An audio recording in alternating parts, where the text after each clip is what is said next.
what do you think is the next couple years look like? Is AI going to take over? AI, I think, will take over a lot of jobs. It'll displace a lot of people. The thing is, there will be a transition period for a lot of people to accept how good it is and what it can replace. But it's happening fast. And I think the faster people move, you're going to see some companies reduce their staff by 50 to 80%. I think the big thing I do is I will beat something to death 5 ways from Sunday, every which way, thinking about it, dreaming about it, before I actually do it. Welcome to the DV Podcast, where we talk to inspiring people from all walks of life. On today's episode is Andrew Cartwright, a YouTuber who's got over 400,000 subscribers on YouTube, and he's got a really amazing business background. He started dozens of companies in over 17 different industries, and it's a really amazing conversation. So go ahead and grab your notepad to take some notes, and let's dive in. So Andrew Cartwright with us today. His uncle died 10 minutes ago. Got an unfavorable email. Thanks for coming on. Thanks, man. Jeez. You okay? Yeah, I guess so. I mean, no, I'm not okay. No, I'm not okay. But what do you do? What do you do? You know, my uncle was 84. He was one of my closest uncles, actually. Actually, the closest uncle I have. He lived a block and a half from me. Jay Mosing. Beautiful man. He he lived here. No, he lived in Vallejo, a block, two blocks from my house. I used to go to his. Actually, lived at his house after my mom got divorced. So we were super close. Yeah, he was my closest uncle, and the last of my uncles, and I have one more left, but yeah. I guess it's all happening, right? Life happens. I mean, then it's over. You know, got to make the best of it. So, we didn't get to do the typical thing, but is there anything we shouldn't talk about? You don't want to talk about? Well, we'll cut this out if. No, I don't think there's anything that. I just won't talk about it if I don't want to talk about it. But yeah, everything's open. Cool. Yeah.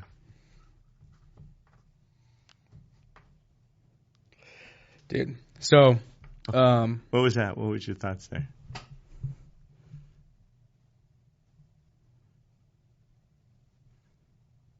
I was gonna say something that I was trying to think of something that would be like triggering to say, but I couldn't think of anything that would be like playfully triggering, so I just didn't say it. Yeah, because it's like yeah. No, dude, we're in communication. You know what I'm thinking. Yeah, it's just, between that and the disturbing email, there's, when you think of problems that could go in about 50 different directions and that could affect the next 5-10 years of your life, and it's just going to cost you money, time, and aggravation for no reason, and you did everything that you could to make sure everything was good, So, dude, normally I'd start off the podcast with a question that's kind of like either triggering or emotionally complex. Mm-hmm. And so the question I wrote down for you was, what the fuck is happening with the dollar right now? Oh, God. Wow. So our administration has made so many mistakes. We've declared economic war against so many countries using our dollar. And I think it's coming back to haunt us.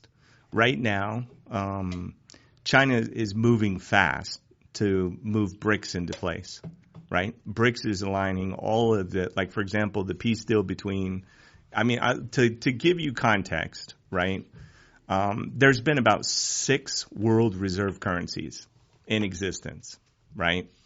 And the first privilege of the world currency, which means every country in the world depends on your currency for their foundation of trade, both oil, goods, services. The foundation of value is the privilege of that world currency, which is an amazing power. And has it always been the USD?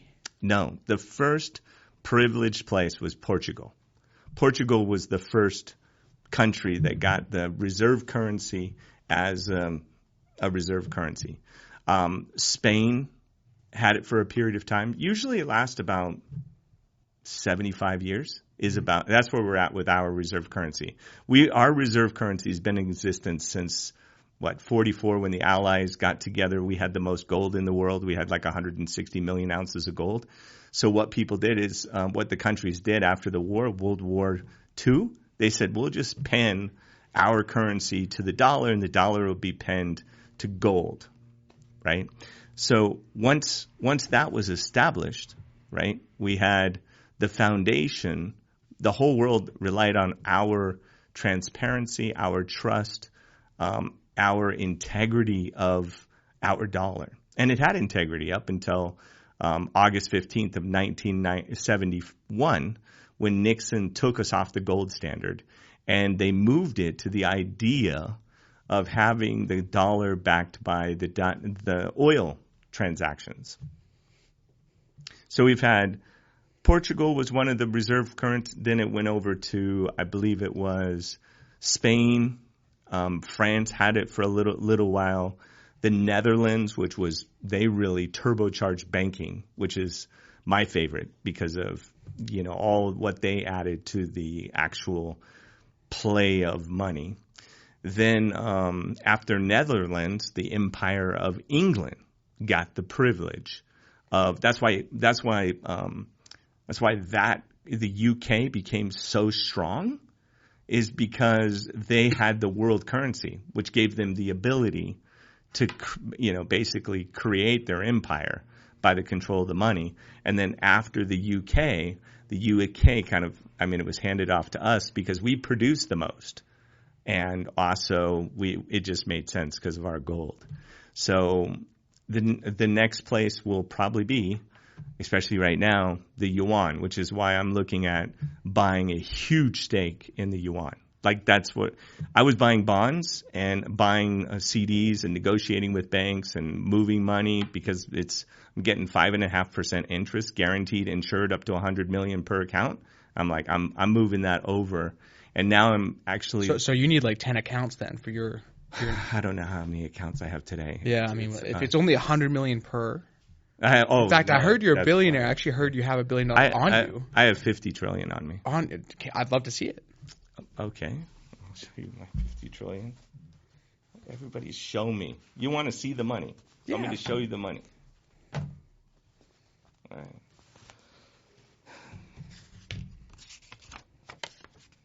Wow. 50 trillion. Oh, sorry. Can I touch it? Yeah. I'll be careful with it. $50 trillion. Mm-hmm. What's the story with this? This is real dollars. It literally says $50 trillion, and this is a real banknote. Mm-hmm. How are you a 50 trillionaire? I actually have quite a few. So that was 1-for-1 with the dollar in 2006. They had $1.1 billion% inflation. So if you time traveled right now with that, you literally could buy up the entire country. Oh, for sure. You would own the country. Yeah. Although they would look at this and go, we've never printed a $50 trillion bill when it was dollar for dollar. We need to go back in time and get some of the older notes. But yeah, we'd have to take all the smaller denominated notes and do that. But if you look at this, the Zimbabwe, it's got all these different instruments for so that people don't duplicate it, like the strip here. The hologram, the different holograms, all these are patented devices to protect money from being counterfeited. And they're all paid on this. This is actually Reserve Bank of Zimbabwe. This is an official note that was actually IMF. It had all the support of and accepted and as far as reserve currency, and actually was, it's like all real. This actually cost quite a bit to actually make this $50 trillion bill. Like, most people don't realize that a penny costs 10 cents to make, right? So this actually had a cost that cost more to print this than I can buy it for today. Yet 1,500 currencies have collapsed like this one. Is the USD next? Yeah, the only question is time.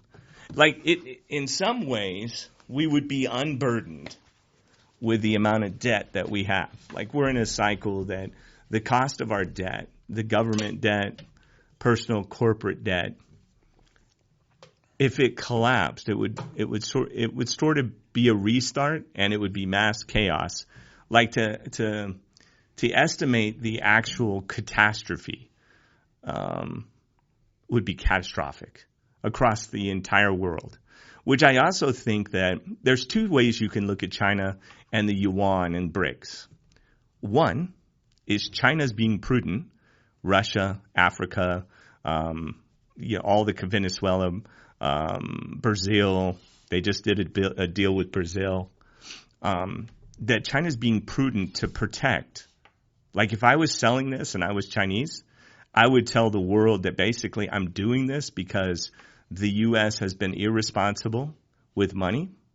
They've had policies that threatened the entire economic system. There's these weird instruments called credit default swaps and derivatives that they invented that make no sense and nobody understands. And we, the Chinese and the yuan and the countries, have gotten together to stabilize, to make sure that the U.S. doesn't destroy the world economy. If I was Chinese, that's what I would say. And that's why I'm buying the yuans. Is that the right way to say it, the yuan, or is it the won or the yen? I've heard literally all three of them.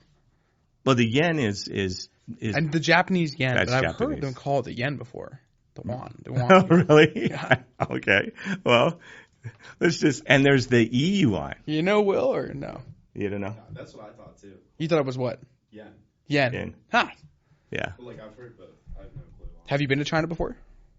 No. I have. My plan is to go there soon. I have deals with a couple of Chinese companies, but my thing is I want to buy the yuan, in China and held in an entity that is outside of the United States. Okay. And probably outside China too. Probably. I mean, I don't know. It's weird. If China takes over as the world economic power, they make so much. Like, why would they jeopardize their own? How did we get that? What? Oh, that was from your phone. I was like, it sounded like it was coming through the system. I know, it sounded it was wild. Yeah. Yeah. That was your uncle. I just thought that. Yeah. So, but the thing is, they're so communist. Literally, the party is called the like it's not a secret. It's the Communist Party of China, right? Well, the problem is that they have not been acting completely communist. They've been dancing with capitalism and communism. The problem is they're not communist. Isn't communism bad? Well, no, I agree. I believe in capitalism, free capitalism. They don't have free capitalism, but they have a system that integrates both of those structures in one, which is, I mean, you get to you're an entrepreneur. The government owns half your company, but also the government also provides you with capital, and as long as you don't say anything bad about them, you don't end up losing your company. Yeah, like Jack Ma. That's exactly what I was thinking about. Be careful what we say, because you're trying to become Chinese one day. So, well, I'm a world citizen, right? Like, I love America. I love the idea of America. I'm tired of the politics of it. The politics and the litigation in America will kill. It's the same thing that really killed Rome, was litigation and statutes. Like, they tried to basically enforce morality through tons of laws. And it just seems like we've become like this Babylon of crazy litigation where everybody's involved in some kind of craziness when it comes to frivolous litigation. And in a lot of countries, like in Dubai, you have to put up a bond before you can even sue somebody. You have to really believe you're going to actually win a case, because if you don't, you lose that bond money. Right? I don't know if you saw Gwyneth Paltrow's case, her ski accident, where the guy crashed into her and he sued her. and she won yesterday a dollar because she didn't want any money, but she countersued because I guess he hit her or something. It was like crazy. But we're talking about a ski slope that's like dangerous, and you got a bunch of people crashing into each other usually anyway. And she's been dealing with that for 7 years. It's scary. And I don't think people realize until they're in a lawsuit, like, how terrible it is. Like, you can literally just be a name on a freaking piece of paper that someone decided to put your name there for. Yeah. And all of a sudden you have to spend thousands and tens of thousands, in some cases hundreds of thousands of dollars to defend a fucking decision to put your name there. Yeah, I think that you end up with it's like extortion and blackmail is what it turns into. All to extort attorney fees for the most part. Usually only the attorneys and judges win. So if litigation, you believe, is one of the reasons that the U.S. is falling, what are the reasons that you believe China is rising? I don't think they play that game. You don't hear about that. I mean, it's sort of embarrassing, like, to have your president get indicted.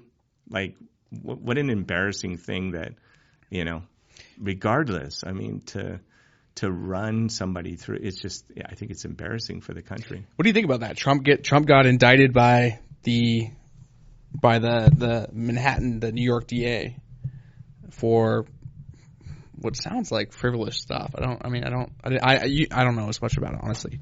I know you probably know more, but what's going on? So it's it's a sealed indictment. I think part of it was because they were looking to normally they would try and get a plea deal or something out of it before, so that they could, like, maybe have him agree that he would not run for president or something like that as a result, right? And he's not taking any plea deals.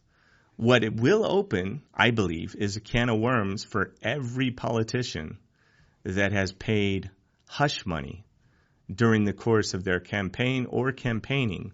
And there's literally 416 people in the House, 100 senators, and then you have all the past presidents. I mean, all that becomes something that starts to get looked at about, and he said he didn't do anything with her.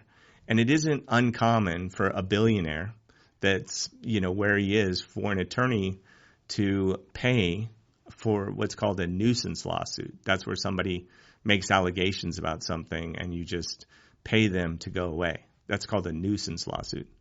And that happens in Hollywood constantly. Where it's not even worth fighting for. You might as well just pay the person off and settle anyways. Yeah, because it's going to damage your brand. It's going to damage something, or, you know that you're just going to be going through 5 years worth of problems. And then a lot of times these attorneys take it on contingency. So the actual person doesn't pay a dime, and the attorney just is latching on to a payday, hoping that someday they'll get paid. It's extortion and blackmail. Most of our system, in my mind, equates to blackmail and extortion. So you think that's the job, I think, of most of the legal system. I hired an attorney last week. Literally the best attorney. I'm telling you, hands down. This guy has charged me practically nothing. Wow. He's around the clock available. I give him hey, I need this. Right. Within minutes, I have what I need back. Right. And he's $20 a month. Okay. His name's ChatGPT. Oh, wow. Okay. And all other attorneys haven't got $1 from me since I started using. Yeah, I've been building agreements. I've been building responses. It will write an entire lawsuit. Wow. In a matter of 10 minutes. Oh, geez. Well, yeah, I know. I've seen it, actually. It was one of my attorneys. He had a question about something, and I had ChatGPT write it up and actually quote all the laws and then sent it to my attorney. It's quite. And I told my attorney, you need to be using this. And he's like, oh, I don't know. And I said, you need to be using it. It'll save you time. It'll give you all the reference law, and it'll write it. And now ChatGPT 4 is actually probably graduated in a higher percentile than you did. Think about that. 100%. It was in the bottom 10%. Now it's in the top. In ChatGPT 4, just 10x their capabilities in the legal profession in 6 months. I mean, it passed the bar. It did. It did. So I do know that where we're at right now is I'm telling my team, like I'm literally running training sessions with them, is you need to learn how to use these tools. My freaking copywriter, I was like, hey dude, like this, we're using AI at all? And he's like, no, I don't use AI. I was like, okay, well if you're not, you're fired. Right. You better start using it and actually tap into it. I know you had a couple videos that you made on AI that got a lot of traction. People are wanting to learn about this stuff. Right. What do you think is the next couple years look like? Is AI going to take over? AI, I think, will take over a lot of jobs. It'll displace a lot of people. The thing is, there will be a transition period for a lot of people to accept how good it is and what it can replace. But it's happening fast. And I think the faster people move, you're going to see some companies reduce their staff by 50 to 80%. It's already happening. The layoffs are there. I know. Dude, so hey, you are, it's almost like everything you touch becomes like successful, right? You have had crazy success in businesses. You've been a real estate developer. You decided to start YouTube a couple years ago, and now you're like at 400,000 subscribers. You've had over 40 million views on your YouTube channel. It's impressive. Yeah. Is there some secret formula? Are you part of some cult that is like, powering the success? Like what is behind this operation? Well, I'm constantly working, right?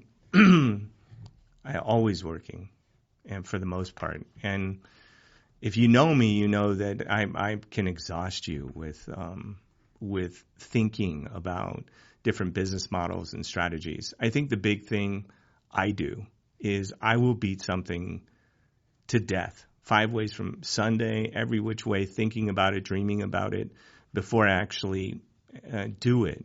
I have it so worked out in my mind ahead of time. And I'm super scared, right? Paranoid scared, like worried about failing. And I enter everything I do with, a fail forward idea that even if I fail, somehow I'll fail forward. And nothing's really been handed to me is the thing over my life. So I don't feel like anybody will help me. So I would say that having unbelievable resilience in the face of obstacles, persistence, relentless pursuit, and the other thing is I think being honest with people. I think I don't know if it's going to work in the future, but I've always thought that the best policy, I know this sounds cheesy, is the best policy is the truth, honesty. Not everyone can handle it though. Yeah, it's not easy. Have you said things that have pissed people off before? I don't think intentionally. Like I've never actually said something to somebody. Well, I have. In spurts. You called me fat before. Yeah. But I didn't mean it. So you were being dishonest. I was. Yeah, that was a not even a white lie. What do you call that? Like a gray lie? Here's some guy. I don't know if I told you this. Some guy commented on my Instagram. Said, "Wow, Leonardo DiCaprio really let himself go." You do look like him. Oh my God, almost cussed. Yeah, man, that's funny. That is funny. No. So on YouTube, you've been growing, and one thing that's interesting is a lot of creators. You go through cycles, right, where your channel did get a lot of traction early on, and what happens with 99% of people, whether they get traction or don't get traction, is they fall off. You continue to rise. It's like despite everything else, despite the content shifting, how are you creating content and being able to continue to like thrive and keep growing so fast? Well, I think part of it is that I don't think I matter. Like, I actually don't think people necessarily care about me per se. They care about themselves, and that's what I care about. I care that they get information that will help them, right? So that they're looking for that is relevant and makes sense. So I think the idea, like a lot of people, I think will think it's about them, right? And the sooner that you can make it about someone else, I think the faster you'll grow. Like if you can, and I think one of the biggest things that I'm still working on with connecting with people, because I think I'm close to really getting to the point where I can really grow even more, which is really connecting with people. Like the more I can engage and connect with people and see where they're at so that I can help them get to where they want to go. I think there's more growth in that. So I think that's the thing is I've always tried to figure out what's going to be the most useful piece of content that I can give somebody today that's going to make an impact on their life. And then later, my goal is to change the quality of life for the people that are part of my community, like buy businesses with them, fund them, help them any way I can. I love that. I think there's a big community of people that want to become creators in today's world. Mm-hmm. There was a study that came out that said there's this is a couple years ago, it's gone up now, 2 million people who make a 6-figure income from social media. Mm-hmm. It's like my parents came to town to Vegas and introduced them to some of our social media friends, and they're like, this guy makes $100,000 a month doing what? Like posting videos? Yeah. But it's cool now to be a creator. Yeah. How can someone grow in 2023? It wasn't always cool. I started like 8 years ago. It wasn't cool. It's you and your wife like sitting in a room talking about stuff. Yeah. It's cool to see the transition. But I made probably 1,000 videos before I made $3.03, which was my first month. What's the get traction quick strategy that in 2023 could, like, someone who doesn't want to have to make 1,000 videos and wait 8 years for it to happen? I think talk about stuff that's relevant. And the other thing is, I think I think we're going to go through a transition now where we're going to see a lot of the imposters on YouTube that are going to start falling apart. And people who have been pretending, and I think what people are looking for now is honesty, truth, and whatever it is. So I think, and I don't think even those YouTubers that have been playing a role, if they get back to what I do on my channel, I was built for. I live for. I'm passionate about it. I can talk about it 24 hours a day, 7 days a week. It'll keep me up at night. I had to force myself to go to bed last night because we had a bunch of power players over to the house, and we had an unbelievable time. I mean, literally, people were having a hard time leaving the house. And then when they left, 2 hours after that, my brain was still popping with ideas. And the whole time we talked about deals and business and banking and structure and business models and just things that are happening, because the group that's there, my power group, they're not people that watch things happen. They're not people who talk about things. They're people that make things happen. So I only invited anybody over that I see that actually makes things happen in business and in banking, that's actually able to help each other. And there were a few people there that actually talked and are going to be working on deals, like probably today. I mean, I have a deal that I'm working on right now. Did this guy go last night? No. It's funny, he's calling me right now. Sorry, I couldn't make it last night. No, I was bummed. Next week. Thursday. I'm going to Mexico. 7 o'clock. Can I get the invite the following week? Will it still exist, or am I off the roster because I missed 2 in a week? No, you're not off the roster.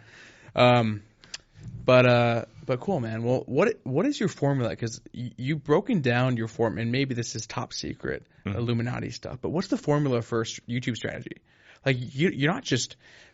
I think some people underestimate the amount of effort it goes into creating content, and they think, well, just make a video. Like, dude, you're doing research. Like, you're checking SEO scores. Can you walk us through what that looks like? Well, so YouTube is what, the second biggest search engine. Bing's probably going to climb up to number 2 at some point here. But it's a search engine. And you want to be making content that fits what people are looking for. And Google provides. and they provide what people are searching for. And even in their insights in your own YouTube channel, they'll tell you that these are what you're scoring in SEO for. So YouTube's doing everything they can to help you succeed, which is really crazy. But people aren't paying attention to what the algorithm is asking them to actually create. Because you start to build a score, an SEO score, as you lay down the foundation of what you're doing and what the audience is catching traction to. YouTube's algorithms, which are built by a lot of people who individually don't know how it works, but because once you put it into play, it learns on its own. It has a machine learning model. So it learns on its own. So it's watching what people are actually looking at. Like, for example, people that pay for views on YouTube. If you're paying for views on YouTube, right, what happens is you're getting to an audience that's not necessarily interested, and your watch time and your retention is going to be really low. You end up killing your views because you've paid for people to see it. It looks all impressive, but they're not real views. I would rather the algorithm see real views, and the real you, right, as you start to blossom. And then as you blossom, start to look at what you're being picked up in search and what your relative search is that you're interested in. And my thought is always write the song you want to sing the rest of your life as far as can you sustain that? Are you passionate about it? And I think that the more you think to try and beat the system or beat the algorithm, you end up beating yourself. If you really flow to try and understand what people want and what they're searching for, YouTube trends will tell you what people are searching for, right? And you can ride trends. You can go to Explorer on Twitter, and it'll tell you what the trending tweets are, which are instantly happening, like right now, what's trending. And you can jump on a trend. So you grab a few trends that are trending in a topic area that you want to talk about, and you're the only video that's been produced. And then the next thing you know, the algorithm puts you in front.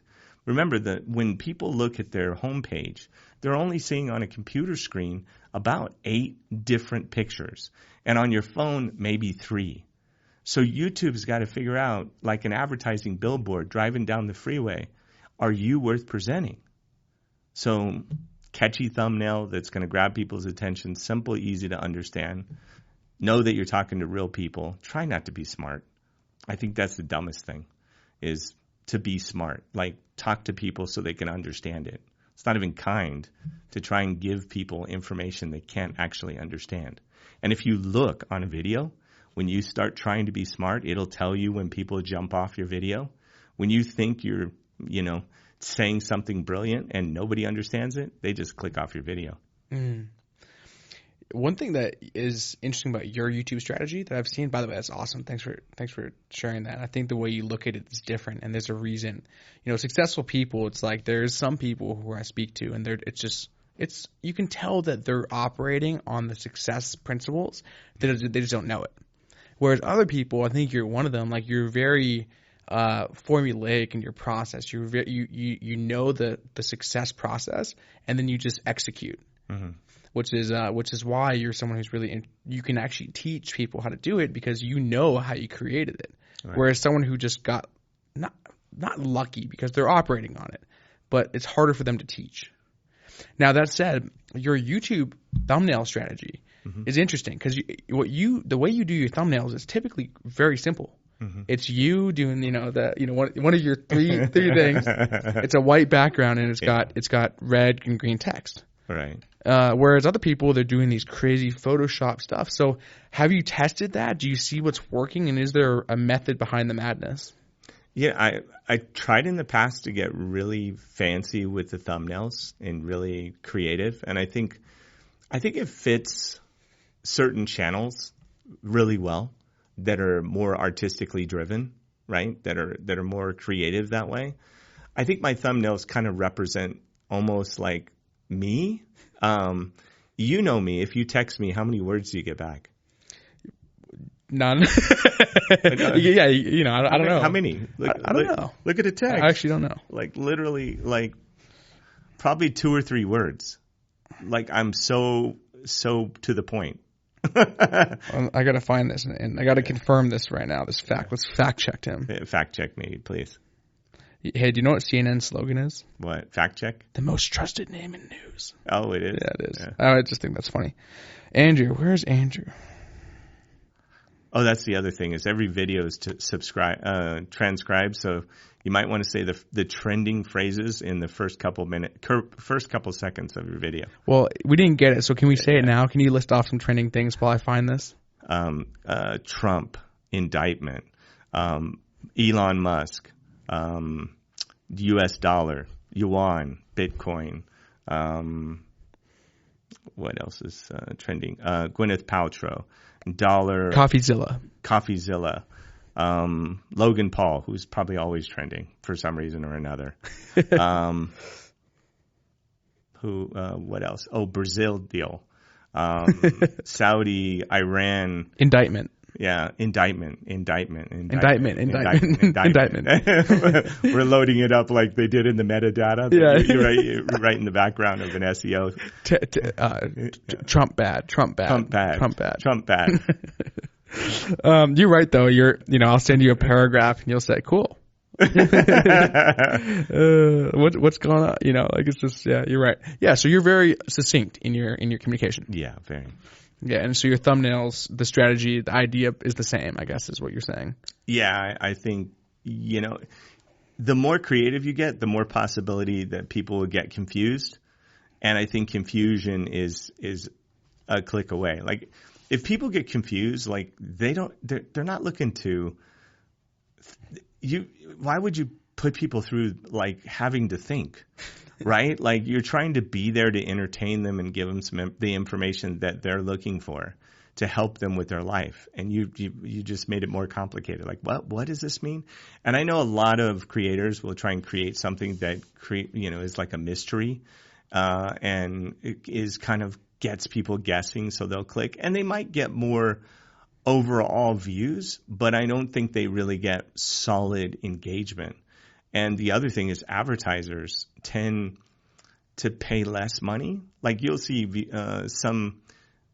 you might have a video that has 100,000 views or something on it. But if people are not pushing through and the advertisers are not getting strong returns, then you won't see the money on the back end as far as you can get a big viewed video. But if you're getting paid a couple of dollars for hundreds of thousands of views, I think if you're looking at it from the standpoint of being a creator that can make a living, I think that you want to look at how can I support my audience and what is it that advertisers will pay for. How do you see because now YouTube, they're like testing the little video play before, right? In comparison to thumbnails where if you're scrolling, it'll just start playing the video automatically. Right. Do you think that's going to change the strategy? Like, are people going to try to put almost like a pre-roll, like a thumbnail as like a thumbnail type of video in the first 8 seconds they play and then? Yeah. YouTube is always testing, right? They're constantly testing. They're testing the shorts model. They're just always testing. And we see alerts all the time of stuff that they're popping up. And I have a person in YouTube that actually calls me and we talk about different strategies, and which is really cool, the support they offer. It's not always timely when the guy calls, but it's interesting because they tell you, and if you listen to them, they're telling you like what YouTube is wanting to push at the moment and what they're playing with in their algorithm to try and figure out. So if you decide to help them play the game of whatever it is they're playing, then I think you end up getting more lift because YouTube's putting a lot of energy in that direction. Cool. So basically pay attention and use the new features they're trying to push. Yeah, the research tool, the one off to the left, just click over to the left. and that sounds bad, right? Like on Tinder, you're supposed to swipe right. Is it? I don't know. I don't have the app. I'm married, so I got married before the app. So I think like what's you guys in the dating space? Like what's the new one? Is Hinge or Bumble or Hinge and Bumble. Hinge. Yeah. I think. That first thing I think is somebody unhinged. Yeah, you know? and then Bumble is I think the girls message first, so that's like their play, and then Hinge is just I think basically the same as Tinder. Wow. But like cooler. Wow. So one thing that I was kind of curious on is like you've grown really successfully on YouTube, but the followers haven't converted to other platforms. Do you have any like intuition on like why that could be? Like why haven't they converted or have they and maybe I misinterpreted the data? No, I think I have to take responsibility for that. And I want to apologize to my audience. You don't really pitch your other socials, do you? Yeah. That's probably the reason why. What you get in, you get out. I remember Zig Ziglar talking about this oil pump, like when you're pumping water. The old days, they had the pump, right? You had to pump water. So when you were pumping, though, it took you might have to pump 50 times before water would actually get to the water spigot. And then after that, you just have to barely pump it, and water just flows out of it. And I haven't put in the 50 pumps on the other platforms to really get water flowing out the other side. And I think my audience knows when they go to those other places that they don't see a lot of my content. And then I get people who rip off my name every day on those platforms. Yeah. It stopped working for me as well. I can't scam people with your name as much anymore. So is that slowed down? Yeah. Definitely want to say just kidding because I get hit every day. Just kidding. People that are like I feel for them that have been scammed with people like Andrew.X. They have the verification thing though. I think you can apply for it now. I thought there was a waiting list or something for that. If you go into there is if you do it from the app, you go into Meta Business Suite. You can do it. I'll do that today. Yeah. I mean, if you have your computer, we could do it before we. Yeah. I can show you. So cool. So you mentioned Zig Ziglar. I know you're a personal development guy. You've got a bookshelf the size of most people's living rooms. Is there a formula for success, or is it something that you'd say is lucky? I think it's both. I think luck's a huge part of it. You work really, really hard long enough, and you get lucky. Luck helps. It does. I mean, it's just, it kind of is it's sort of the wind in the back of your sail that just out of nowhere kind of comes in and gives you a little bit of lift, but you still got to put in the work. Like the idea that there's any kind of getting anything out that you don't put anything in. First, I don't think you value it. I think you value things so much more when you had to put in the work to get it. So if someone were to come and take everything from you, all your success, your beautiful mansion and everything that you built, your followers and the other 4 times. Oh, so it's happened. You built back before. Yeah, this is my 4th rodeo. It usually takes about 3 years for me to get everything back. 5 years on the outside sometimes, depending. Like in 2008. So you're good at building it. I guess there is a formula. Then it's like you have to know something. To me, because there's people, dude. I hear people back in 2008. I had this house and all this stuff. Like I've heard people talk about success is something they used to have. Yeah, that conversation needs to stop, right? They need to stop talking about what they used to have and think about what they will have, right? Change the direction of the flow. Start playing offense, not defense, or regret, right? Because that doesn't work. But the thing is, put in the work. If you've had a catastrophe, start paying off your debt or closing it out, right? So in 3 years, your credit will be healed. Save up some money, work hard. Once you have money, leverage it with debt so that you can get into the cash flow situation so that you can grow whatever it is you're growing. And what happens is it just starts multiplying. And the trajectory is your ability to be disciplined, not to spend the money when you get it, but to use it, leverage it, invest it, get more, leverage it, invest it, get more money, leverage it, invest it, till you're at a situation where some of your investments will pay for your life, what you're actually doing, and then you start, then it's a fun game. But it's like every time I've lost everything, the 4 times. The first year is grueling. The first couple of years is grueling to fix the credit. One time I was homeless. So $10 shower, $50 worth of storage for my stuff, a car that was out for repo. And I didn't get a place because that would be more overhead. Once you got a place, you had a power bill, you had at the time there was actually landlines, I guess. So you had all these bills that you just don't think about when you're getting going, which put you backwards. So I danced with that dance long enough to rebuild and get things together so that then I had enough momentum to where, okay, at this point I'll set up shop. But I mean, even nowadays with the ability to just somebody house hacking and you just rent a room, and you just, start small, be humble. There was another time I rented like a 200 square feet, and I had to walk outside in the cold upstairs to take a shower. And, in my room was just a closet and a bed. That was it. You were in the closet? No, I was outside of the closet, but the closet was almost the size of my room in a way. My current closet is almost the size of the room at the time. But I've always been happy though. Even literally always happy. None of that was, in despair. I do despair for a little while, a couple weeks, and then I dust myself off and go, okay, what's next? I had a friend that was living in California, and he had you walk in, it's a studio. Mm-hmm. You walk in, the room is there, right? It's a studio is a room. Right. And then there's the bath, you walk through a little thing, and there's a bathroom, and then there's a kitchen over here.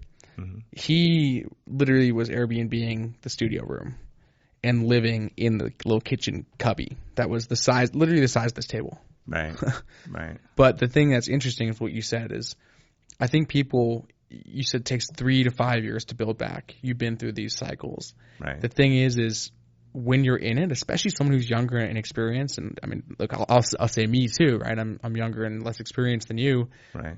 We think that is it. We forget that life is going to go on. We forget that our credit is going to be healed in 3 years. We forget that. Yeah. It's not forever. Yeah. Failure is not eternal, only if you make it. Mm.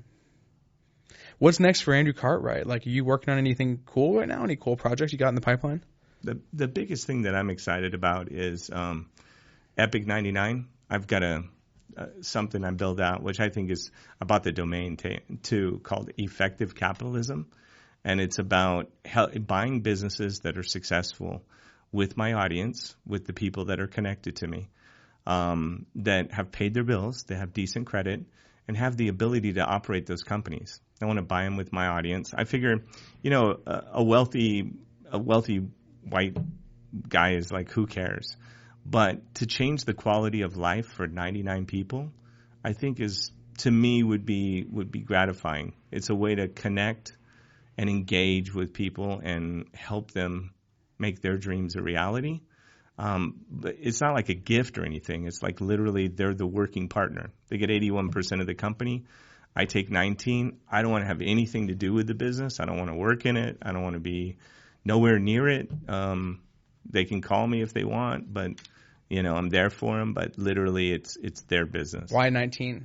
19%? Well, a couple of reasons. One, it excludes me from litigation, so I don't have to worry about being a responsible. It's under 25, isn't it, or is it under 20? I don't know. My attorney said the magic number was 19. Maybe he's wrong. Look at Trump's attorney. He's in jail. Steve Cohen or whatever his name. He's in jail. So I don't know how smart attorneys are either. With but not a slam on attorneys, but geez, really, And what's funny is Stormy Daniels' attorney is in jail too. What? Yeah. At least they're not Epstein's, right? No. Yeah. Isn't that crazy? Like both of those attorneys are in literally have gone to jail. That's crazy. So, dude, I got this thing here where inside of this book is a book of questions. The last guest left you a question, and so you're going to read it, answer it, and then you'll leave one for the next guest. Okay. All right. All right. That's pretty cool. Thank you. The first reaction was a little lackluster. Okay. I actually don't know what it is, but I'll have you read it out loud. And then he didn't know who you were. He didn't know who you were to be. But this is Big Sam. Big Sam. What's the question? Was he big? Yeah. Okay. If you could speak to yourself at the lowest point in your life, what would you say? Lowest point in my life? I'd say, dude, take the gun out of your mouth. Yeah. You did? I did, yeah. I failed. Yeah, I failed at that one. What would be the words of encouragement you would have given that guy? Words of encouragement. It was such a dark place. I think of it, because I say that, I'm like, I don't know that you could have said anything to me that wouldn't have been counter. It would have pushed me over the edge. Like anything you would have said to try and encourage me in that moment would have pushed me to pull the trigger. Positive or negative. I just didn't want to exist. It was... Did you pull the trigger? Halfway. It's a double action trigger, Smith & Wesson, and I pulled it halfway. So, like if it had been cocked, I wouldn't be here today. But it wasn't. So you pull it back to like cock it, and then the last pull, and it's a harder pull the first time. But if it had been an easy trigger pull, I wouldn't be here today. Yeah.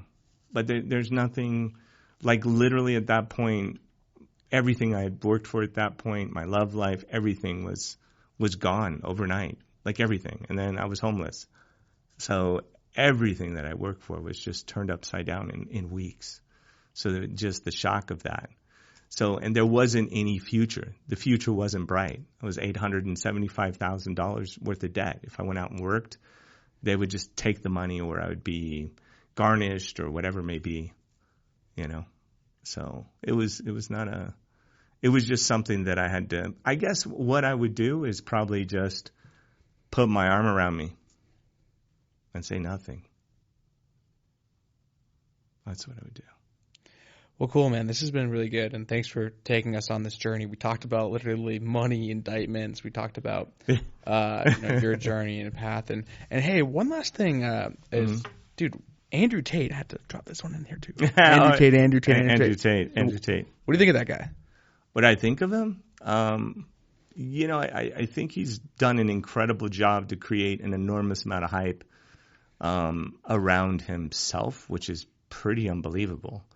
Other than, it's obviously he's been amazing at organizing digital platforms in a way to just blow up. At the same time, the guy's in jail, and I don't know if they haven't even charged him with a charge yet. Yeah, they just keep extending. I think they can hold you 6 months. Yeah, they can keep extending it for 6 months, so 180 days. We'll see. Yeah. How can people connect with you? All my socials. Andrew X Cartwright on Instagram. No periods or anything like that. Cartwright 007 on Twitter. And then Andrew Cartwright on YouTube. Cool. Yeah. Thanks for coming on, man. Yeah. Thank you, brother. Yeah.